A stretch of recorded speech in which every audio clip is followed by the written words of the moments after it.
ये एक तरह से एनआरसी है जो बहुत खतरनाक है। जिनके पास डॉक्यूमेंट्स हैं, जिनके पास ये सारे दस्तावेज हैं, और फॉर्म आपको कौन ला के देगा? आपको बीएलओ आपको ला के देगा, आपके घर तक पहुंचाएगा। या आप में से बहुत से लोग सोशल मीडिया चलाते हैं, नेट पे जाकर, नेट पे डाला हुआ है तो वहाँ से भी फॉर्म को डाउनलोड करके उसको भरकर बीएलओ के पास जमा करना, और हर फॉर्म में एक पासपोर्ट साइज का फोटो भी लगेगा।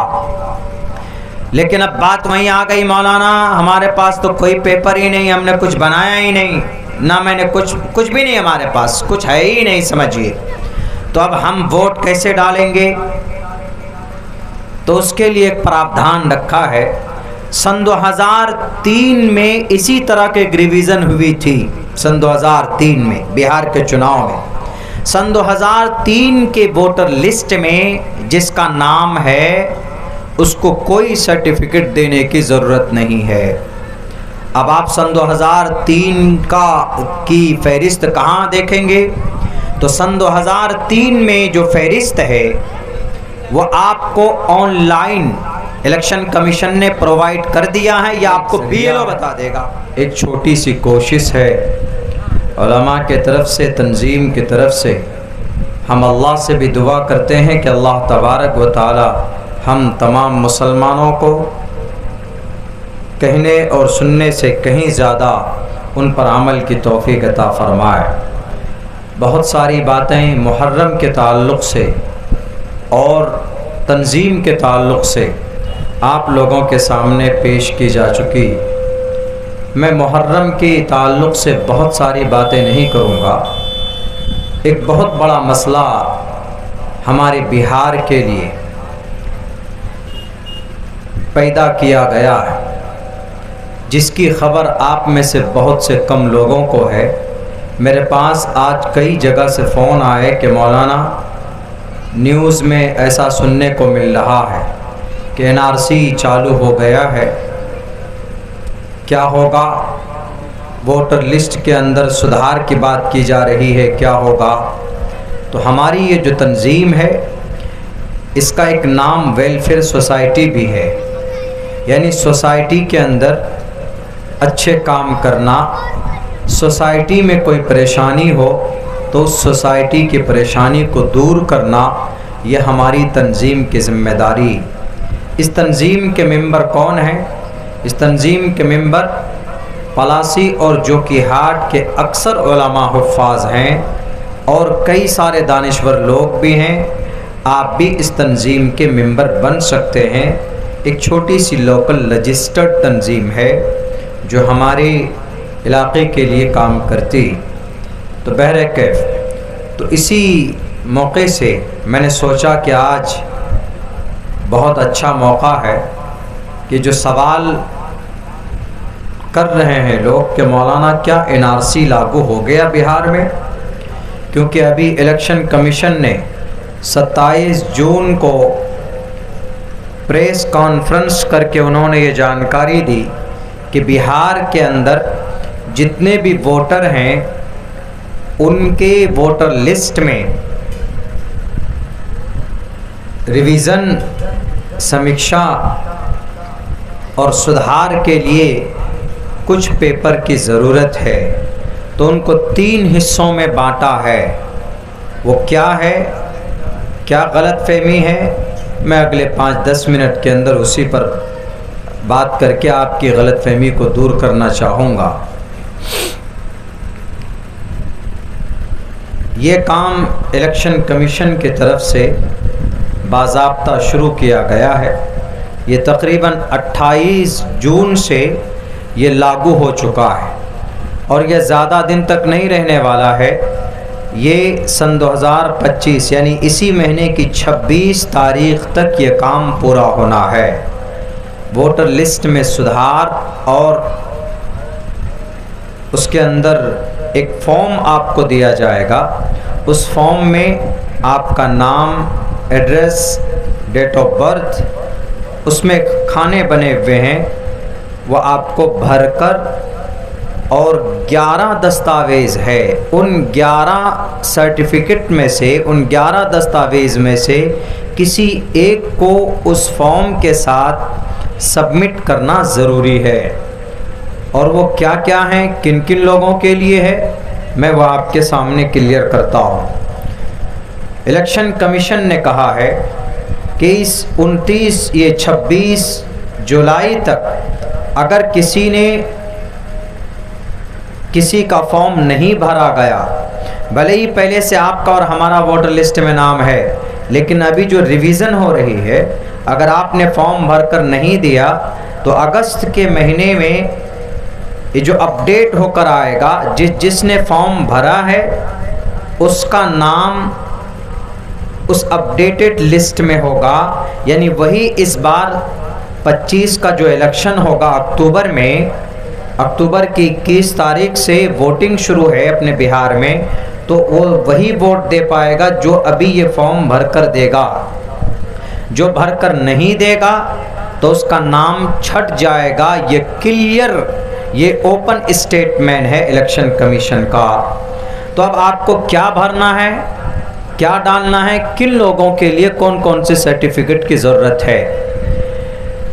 1987 से लेकर 1987 से पहले जिसका जन्म हुआ है, 1987 से पहले जिसका जन्म हुआ है, उसको सिर्फ अपना एक आईडी प्रूफ देना है। और आईडी प्रूफ में क्या देंगे आपका आधार कार्ड नहीं चलेगा, पैन कार्ड नहीं चलेगा, ड्राइवरी लाइसेंस भी नहीं चलेगा और आपका राशन कार्ड भी नहीं चलेगा।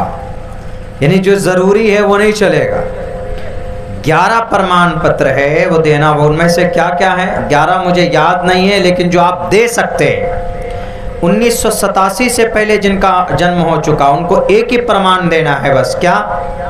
या तो वो अपना पासपोर्ट दे, पासपोर्ट नहीं है तो जाति है जाति दे, निवासी है वो दे सकता है, या अगर किसी को मौलवी का बोर्ड के मदरसे से किसी ने मौलवी आलिम की सर्टिफिकेट किसी के पास है तो वो भी दे सकता है, या किसी के पास कुछ भी नहीं है लेकिन वृद्धा पेंशन उसको दिया गया है, उसका सर्टिफिकेट है, पीपी जिसको बोलते हैं, वो भी दे सकता है।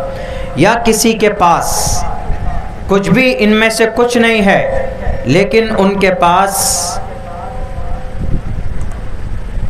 मैट्रिक का सर्टिफिकेट है, मैट्रिक का अगर सर्टिफिकेट है तो वो भी लगा सकता है।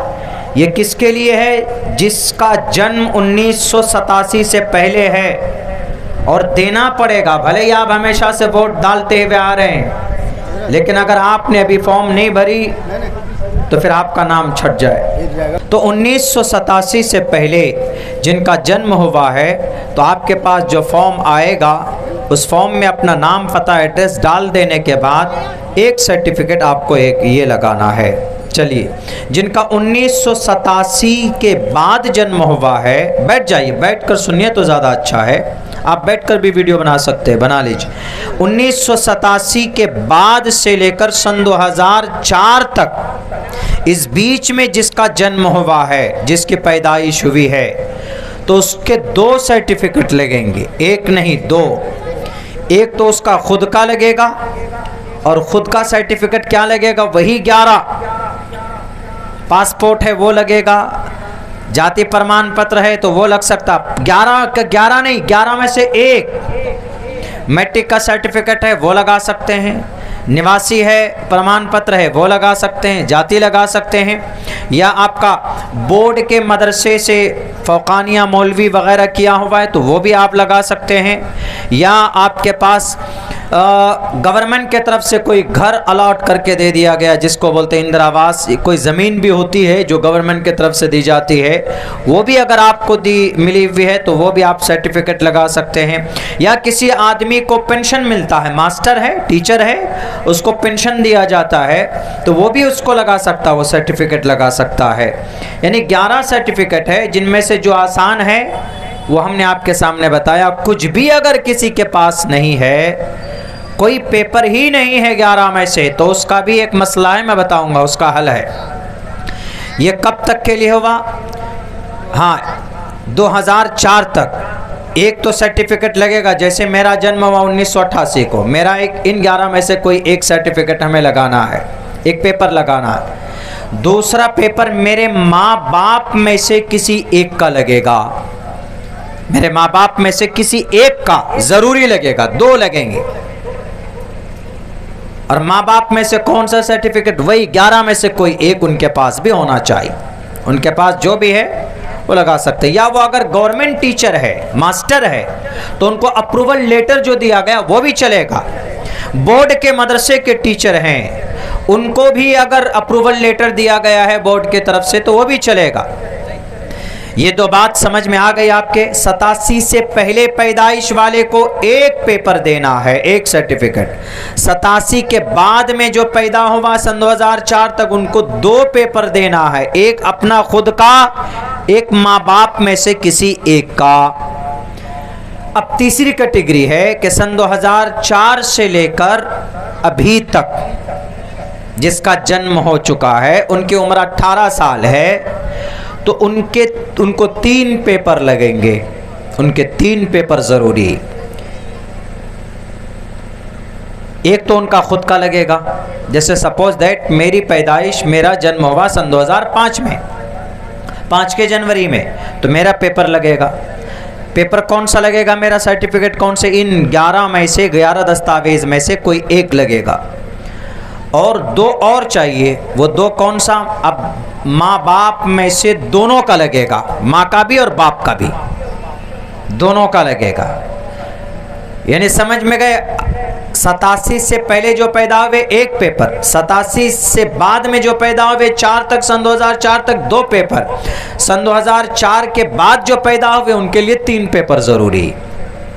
अब आप कहेंगे कि मौलाना बहुत से लोग, यकीनन ये परेशान करने वाली बात है, गवर्नमेंट परेशान करना चाहती है, अचानक आई एकदम फ़ौरन वो दकियानूसी और वो क्या बोलते हैं, ये हिटलर वाला कानून नाफिज कर दिया कि तुम्हें ये करना पड़ेगा।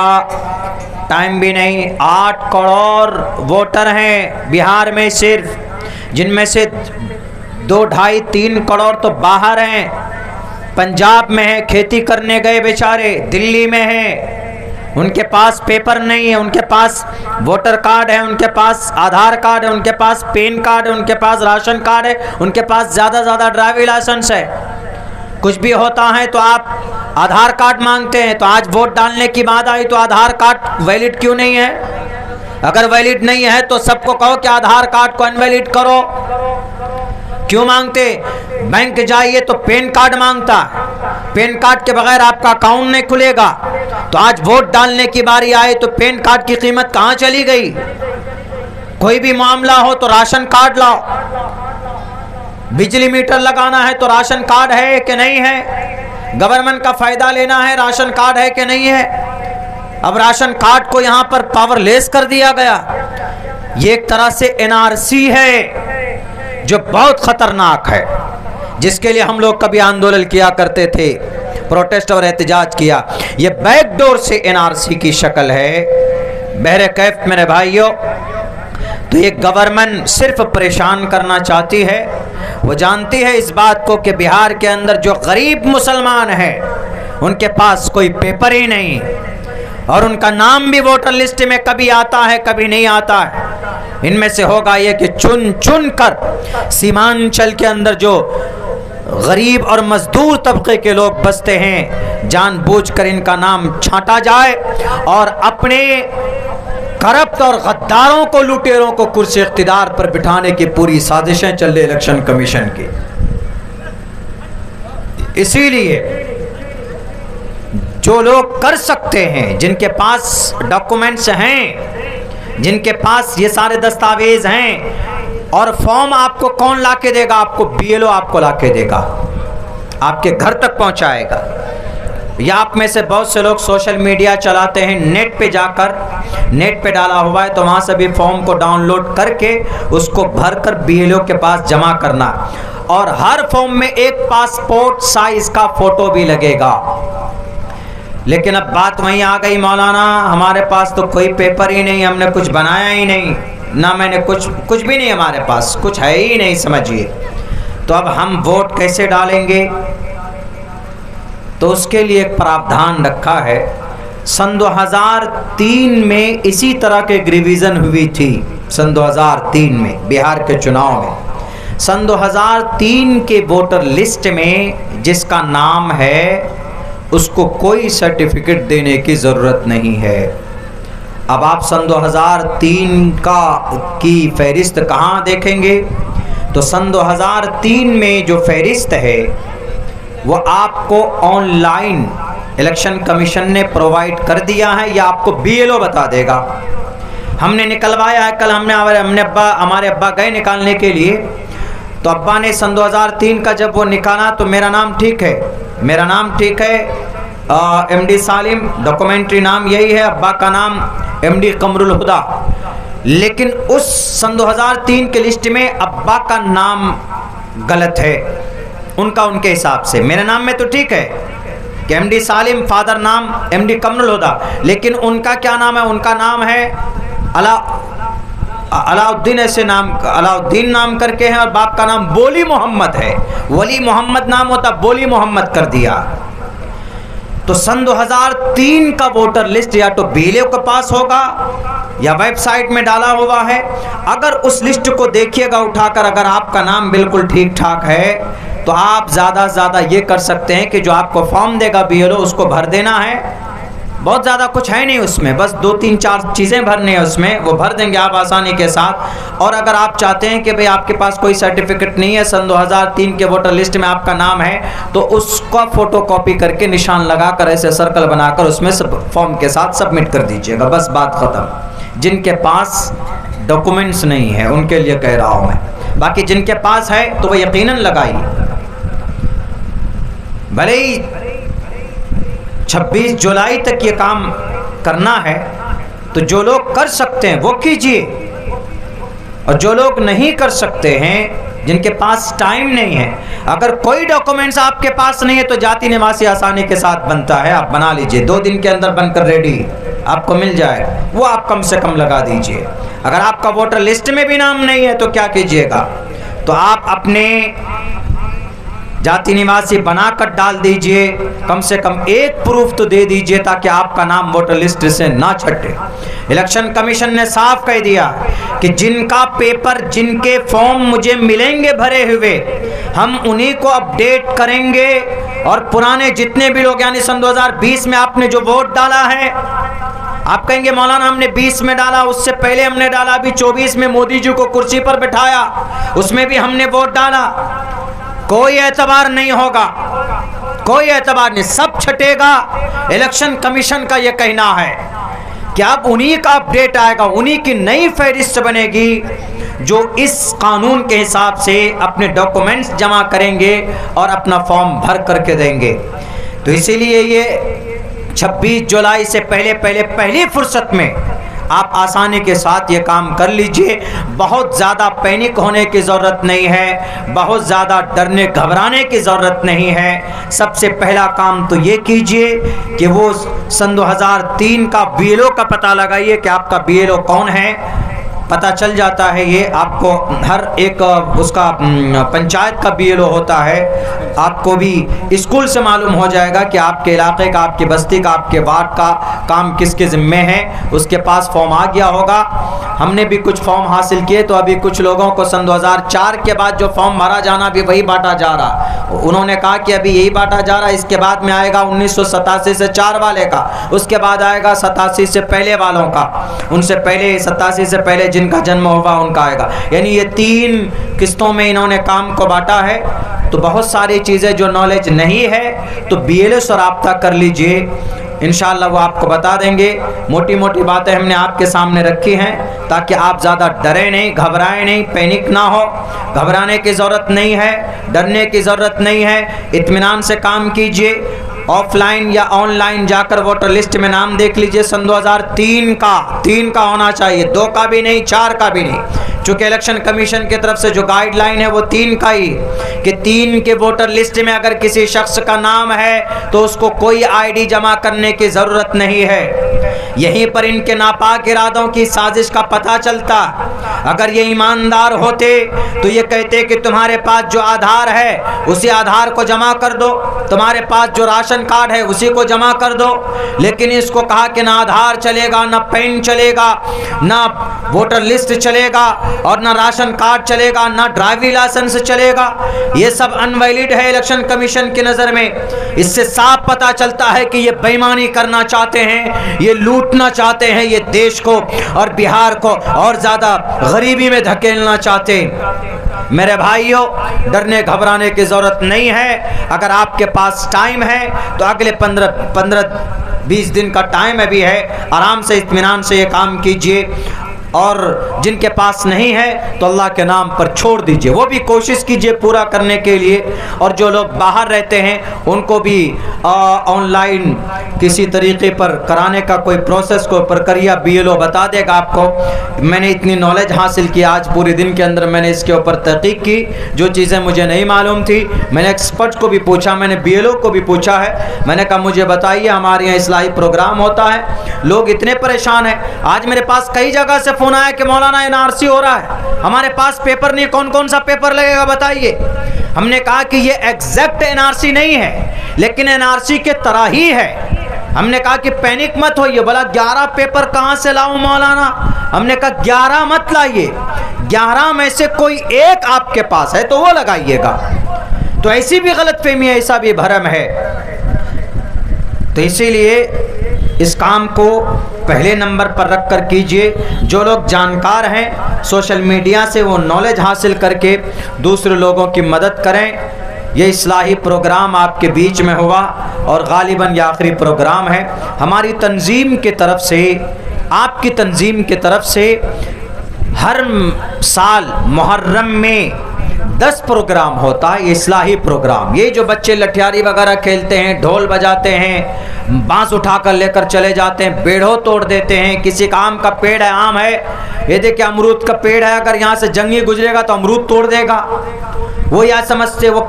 वो ये समझते हैं कि ये जायज़ है मुहर्रम में। मुहर्रम में क्या किसी भी त्योहार में जायज़ नहीं है किसी को तकलीफ देना। छोटे छोटे बच्चे, भी हम गाड़ी लेके आ रहे थे, रास्ता रोक लिया, छोटे बच्चे मेरे ख्याल से 7 साल 8 साल का रहा होगा। अब बाप सब पीछे खड़ा है गाड़ी के सामने आकर। अब बताइए वो बच्चे जब जवान होंगे वो तो यही सोचेगा कि मुहर्रम में ऐसा करना जायज़ है। उसका बाप खड़ा होकर उसको वहां पर कह रहा है कि तुम ढोल बजाओ। वो बाप मरेगा तो अल्लाह के सामने, अल्लाह के नबी के सामने में क्या जवाब देगा? तुमने अपनी औलाद की क्या तरबियत की थी? 5-5, 6-6, 10-10 बच्चा पैदा करना कमाल नहीं, उन बच्चों की सही तरबियत करना ये कमाल की बात है। आज इस मुसलमान क्यों बदनाम है? हमारे हिंदू भाई आप पर एतराज़ करते हैं हम मुसलमानों पर, अरे मुसलमानों में तो बहुत सारे बच्चा पैदा करो, इस्लाम में बड़ी फजीलत है इसकी, और ये तो पता नहीं देश को कहाँ लेकर जाएंगे। ऐसा नहीं है। अल्लाह के नबी अलैहिस्सलाम ने कहा ज़रूर है कि फ़इन्नी मुकासिरुम बिकुमुल उमम, ऐसी औरत से रिश्ता करो कि जिससे ज़्यादा बच्चा पैदा हो ताकि कल क़यामत में मैं अपनी कसरत उम्मत पर गर्व कर सकूं। लेकिन अल्लाह के नबी ने यह भी कहा कि उन बच्चों की तरबियत करो। मुहर्रम का महीना आता है, उसके हाथ में ढोल देकर और उसके हाथ में डंडा देकर सड़कों के ऊपर खड़े करके पैसे मंगवाते हो, पैसा वसूलते हो। जायज़ है वो पैसा? हराम है, हराम है। मुहर्रम में 2 काम करने का होता है, मुफ्ती साहब ने बताया। हमें रोज़ा रखना है और दूसरे नंबर पर यह है कि उस दिन अच्छा खाना अपने बच्चों को बनाकर खिलाना। बस रोज़ा रखेंगे तो पिछले साल के सारे गुनाह माफ़ होंगे। 2 रोज़ा रखना है। और अगर अपने अहलो अयाल पर अच्छा खाना बनाएंगे, बनाइए, पुलाव बना सकते हैं, बिरयानी बना सकते हैं आप चिकन चिल्ली बनाइए, चिकन मटन बनाइए, चिकन बनाइए, देसी मुर्गा बनाइए। योगी जी की अम्मा का गोश्त ले आइए काट के। योगी जी की अम्मा समझते, गाय माता को योगी जी की अम्मा बोलते हैं हम, योगी जी माँ मानते हैं उनको। तो हमारे यहाँ तो वो भी चलता है बैरे कैफ। कुछ भी बनाइए उस दिन, अच्छा खाना बनाइए, दस्तरखान को वसी कीजिए, ये परमिशन है इस्लाम में। बस ये दो काम करना, न ताज़िया है, न दुलदुल है, न घोड़ा है, न जंगी है, और बहुत सारे खुराफात है, न मातम है। मातम कौन मनाया? मातम कौन मनाता है? अरे मातम वो मनाता है जिसका बाप मर गया, जिसके माँ मर गया, कोई करीबी रिश्तेदार मर गया। ठीक है, आप हज़रत हुसैन से बहुत ज़्यादा मोहब्बत है आपको, मातम मनाते। हज़रत हुसैन मरे ही कहाँ, वो शहीद हुए हैं ना, और शहीद जिंदा होता। वला तक़ूलू लिमन युक़्तलु फ़ी सबीलिल्लाहि अमवाता बल अहयाउन वलाकिन ला तशऊरून। वो जिंदा होते हैं, और जिंदा बाप का कोई मातम मनाता है? वो बाप ही उसको मार देगा। कम वक़्त मैं जिंदा हूँ, तुम मेरा मातम मना रहे। तो हज़रत हुसैन तो जिंदा है, मरे कहाँ हैं? शहीद हैं, और शहीद आदमी जिंदा होता। साफ कुरान का वाज़े फरमान है। इसलिए जो लोग मातम मनाते हैं, तौबा कीजिए। मुहर्रम में ये सारे खुराफात हैं, इसको बंद होना चाहिए। जंगी बनाते अपने आप को जंगी। जंग कैसे लड़ी जाती है? गजा पट्टी के बच्चों से जाकर पूछो। पेट में पत्थर बंधा हुआ है, और फिर अंग्रेज और यहूदी फौजों के सामने खड़े होकर उनकी आंखों में आंखें डालकर बात करता, चला तेरी गोली में जितनी ताकत है। 22,000 बच्चे सीने तान कर खड़े हो गए। 25,000 बच्चों को मौत के घाट में उतार दिया गया, लेकिन वो लोग अंग्रेज और यहूदी के सामने झुके नहीं। आज हमारे बच्चों में ये ताकत नहीं कि एक पुलिस वाले के सामने नजरें मिलाकर कोई बात कर ले। क्यों? हमारे बच्चे बुज़दिल हैं, हमारे बच्चों में बहादुरी नहीं। उसकी बड़ी वजह यह हम गार्जियन लोग हैं। हम गार्जियन लोग मना करें अपने बच्चों को मुहर्रम के अंदर खुराफात से, लग़वियात से। ये बड़ा मुबारक महीना है। वो इत्तेफाक से हज़रत हुसैन रज़ी अल्लाह ताला अन्हु 10 को शहीद हुए। 10 को कब शहीद हुए? तकरीबन मगरिब के वक्त शहीद हुए, 10 तारीख को। हालांकि 2 तारीख से लड़ाई चल रही थी उनकी, 2 ही तारीख से। लड़ना नहीं चाहते थे वो, उनको जबरन मारा गया। उन्होंने कहा कि मैं जंग नहीं करना चाहता तुमसे, उबैदुल्लाह इब्न ज़ियाद, उमर इब्न अब्दुल्लाह, तुम मुझे जाने दो, मैं मदीना जाना चाहता हूं, या किसी इस्लामी देश के तरफ चला जाऊंगा, या तुम मुझे मौका दो। तुम्हारा जो गवर्नर है या तुम्हारा जो अमीर है यजीद बिन मुआविया, यजीद बड़े सहाबी कातिबे भाई हजरत अमीर मुआविया के बेटे, 61 हिजरी में ये जंग हुई। मैं उससे बात करना चाहता हूं, मैं तुमसे लड़ना नहीं चाहता। लेकिन उन जालिमों का एक कहना, नहीं नहीं, हमें तुम्हें प्रधानमंत्री मानना होगा, ये कहना था उनका। तो हज़रत हुसैन ने कहा कि कभी भी नहीं हो सकता, मैं लड़ना नहीं चाहता हूँ, मुझे छोड़ दो, मैं चला जाऊँगा। लेकिन उबैदुल्लाह इब्न ज़ियाद ने कहा कि बस एक ही रास्ता है। क्या? बचने का एक ही रास्ता है, तुम यजीद बिन मुआविया को अपना अमीर मान लो, उनके हाथ में बैत कर लो। लेकिन हज़रत हुसैन जानते थे, हज़रत हुसैन ने उनकी, चूँकि वो फासिक था, फासिक, उनका फिस्क जाहिर हो चुका था। मौलाना अशरफ अली थानवी ने ये बात लिखी, मौलाना शाह अब्दुल अजीज़ मुहद्दिस देहलवी ने ये बात लिखी, मौलाना अब्दुल रशीद गंगोही ने ये बात लिखी, और बहुत सारे तबे ताबईन और मुहद्दिसीन ने ये बातें लिखी कि वो बहुत बड़ा फासिक था। वो अगरचे एक सहाबी का बेटा था, लेकिन उस वक्त वो उसका फिस्क और उसका गुनाह लोगों के सामने जाहिर नहीं था। बाद में जब गद्दी पर बैठा तो उस वक्त उसका गुनाह लोगों के सामने आया। तो हज़रत हुसैन ने कहा कि तू गुनहगार है, तू मुजरिम है, तू करप्ट है, तू घोटालेबाज है, जैसे आजकल हमारा नेता घोटालाबाज होता। जहां राशन कार्ड बचना है 50 रुपए का, वहां 2500 रुपए लगता। जहां जन्म प्रमाण पत्र बनना है 100 रुपए का, वहां 1000 नहीं 5000 रुपए का मुतालबा होता। ये वही करप्ट है, ये कनेक्शन वहीं से जुड़ा हुआ। लेकिन हज़रत हुसैन झुके नहीं। हज़रत हुसैन ने कहा कि मैं इस करप्ट आदमी को कभी भी अपना अमीर नहीं मान सकता। उन्होंने कहा कि फिर लड़ने के लिए तैयार हो जाओ। उन्होंने कहा कोई बात नहीं, लड़ने से कौन डरता। 72 लोग थे करबला के मैदान में। इधर मदीना है, इधर मक्का है। ऐसे घूम करके जब पहुँचे, यहाँ इराक़ है, करबला है, ऐसे करके फिर मुल्क शाम है। इसी पर जाकर पड़ाव डाला। करबला बगदाद से 100 किलोमीटर की दूरी पर है। करबला एक मैदान, एक जगह है। करबला का मतलब दर्दो बुका, दर्द की जगह को करबला बोलते। करबला, कर्ब मतलब दर्द, बला मतलब परेशानी। करबला इसीलिए उस जगह का नाम पड़ गया मैदान करबला, चूँकि वहाँ पर दर्द और चीख और परेशानी ही परेशानी थी। तो 2 मुहर्रम को मुहासरा कर लिए गए, कहीं जाने नहीं दिया गया, पानी ख़त्म हो गया। बस इसी उम्मीद में कि अगर हुसैन रज़ी अल्लाह ताला अन्हु ने अमीर मान लिया तो पूरी दुनिया के अंदर जितने भी मुसलमान हैं जज़ीरतुल अरब में, ये यजीद बिन मुआविया को अपना अमीर तस्लीम कर लेंगे। इन्होंने कहा कि मैं कभी भी एक जल्लाद, एक जालिम, एक फासिक आदमी को अपना लीडर नहीं मान सकता। कहा कि तलवार लेकर मैदान में आ जाओ। रात में मशवरा किया। 72 लोग थे हजरत हुसैन के साथ, सब एक के बाद दिगर सब शहीद हो गए। नमाज में गए, सजदे में। आजकल ये जो ढोल बजाने जंगी करने वाले, नमाज में शहादत हुई, दाएं गर्दन में तलवार मारी गई थी। हमारा नौजवान ढोल बजाता है हुसैन की मोहब्बत में। हुसैन मर गए, शहीद हो गए, लेकिन उन्होंने नमाज नहीं छोड़ी। पूछे हमारे आजकल के नौजवानों को, ढोल बजाने वालों को, इशा की नमाज पढ़ते हो, फजर की पढ़ते हो? नमाज तो दूर की बात है जनाब, नमाज में सूरह फातिहा पढ़ी जाती है, वो सूरत भी याद नहीं होगी हमारे नौजवानों। बहरे कैफ तो ये 3-4 दिन तक लड़ाई चली। 72 लोग थे, सब के सब शहीद हो गए। कुछ औरतें बची थी। खेमे में आग लगा दिया गया जहाँ पर ठहरे थे, और फिर उनको वहीं पर ज़िबा किया जाता। हज़रत हुसैन के सर को तन से जुदा किया जाता, उनके सर को ले जाया जाता यजीद बिन मुआविया के पास। ये 10 तारीख को इनकी शहादत हुई हज़रत हुसैन की।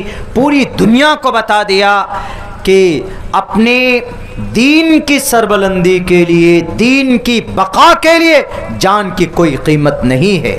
अगर ऐसा कहीं पर कोई इस सुन्नत को जिंदा कर रहा है तो हमारा ये ढोल बजाने वाला समाज का 8 साल का बच्चा या हमारा नौजवान तबका शराब पीकर, जिसको कुरान ने नाजायज हराम करार दिया है, शराब पीकर आप हजरत हुसैन के तरफ निस्बत करते हो। नापाक जुबान है तुम्हारी जब तुम शराब पीते हो और शराब पीने के बाद तुम या हुसैन का नाम लेते हो, पाक पवित्र हस्ती का नाम लेते हो, नाजायज और हराम है। हजरत हुसैन रज़ी अल्लाह ताला अन्हु 72 लोग थे, सब शहीद हो गए करबला के मैदान में। और उधर कितने बहादुर थे, इधर 72 शहीद हुए, ये 72 ही थे, उधर हजारों थे। उन हजारों में से भी 90 को जहन्नम पहुंचाया है, 90 को। इधर 72 ही गए शहीद हुए, उधर 90 को जहन्नम पहुंचाया। ये होती है मोहब्बत, दीन की मोहब्बत। आज तो वो मातम मनाते हैं, जंगी निकालते हैं, सड़क में जाम कर कर ट्रक वालों से पैसा लेते हैं। इसीलिए मेरे भाइयों, मुहर्रम के इस पाक और पवित्र महीने की बरकत को बदनाम मत कीजिए। कैसे रोकना है? हर जद अपने बच्चे को रोक ले, ढोल की आवाज़ कहीं सुनाई नहीं देगी। हर अपने बच्चे को रोक ले। इंशाअल्लाह इस मुबारक महीने में इन खुराफात से अपने बच्चों की हिफाजत फरमाएंगे हम लोग। हाथ उठाकर वादा कीजिए इंशाअल्लाह, बहुत अच्छा। अल्लाह कहने सुनने से ज़्यादा अमल की तौफीक अता फरमाए। बाकी वो जो हमने वोटर लिस्ट के अपडेट के ताल्लुक़ से कहा है, उसमें काम शुरू कर दीजिए कल से। जो लोग हैं इसको सीरियस ही लीजिए आप लोग, यानी पूरी जिम्मेदारी समझ कर कह रहे नहीं बस ऐलान किया है। इसीलिए कि इस वक्त में एक समझिए कि अजीब तरह का एक प्राइम मिनिस्टर बैठा हुआ है, उन्हीं के इशारे में सब कुछ हो रहा है। बहरे कैफ आप जहाँ तक कर सकते हैं कीजिए। अल्लाह से दुआ करता हूँ। क्या चीज़? हाँ, बाकी ये है कि राब्ता कर सकते हैं तहफ़्फ़ुज़ ऑफिस, तहफ़्फ़ुज़ के ऑफिस में भी हम लोग भी देखिए कुछ फॉर्म वगैरह का इंतज़ाम कर रहे हैं। 1-2 दिन के अंदर अगर मिल जाए तो हो सकता है कि हम लोग कैंप भी लगाएं BLO से बात करके। अगर वो हमें सपोर्ट करते हैं तो इंशाल्लाह हमारे तहफ़्फ़ुज़ के जितने भी साथी हैं ये जा कर गांव में, समाज में कैंप लगा कर लोगों की हम मदद करेंगे, लोगों की हम सहायता करेंगे। आप लोग भी जो लोग जानकार हैं दूसरों की मदद कीजिए ऐसे वक्त में, चूँकि वक्त बहुत कम है। आप लोगों की मदद के ताल्लुक़ से कि भाई हम मदद करना चाहते हैं तो आपकी मदद इंशाअल्लाह नेकी के ज़रिए से अल्लाह आपको अजर देगा। बहुत बहुत शुक्रिया। जज़ाकल्लाह। अस्सलामु अलैकुम व रहमतुल्लाहि व बरकातहू।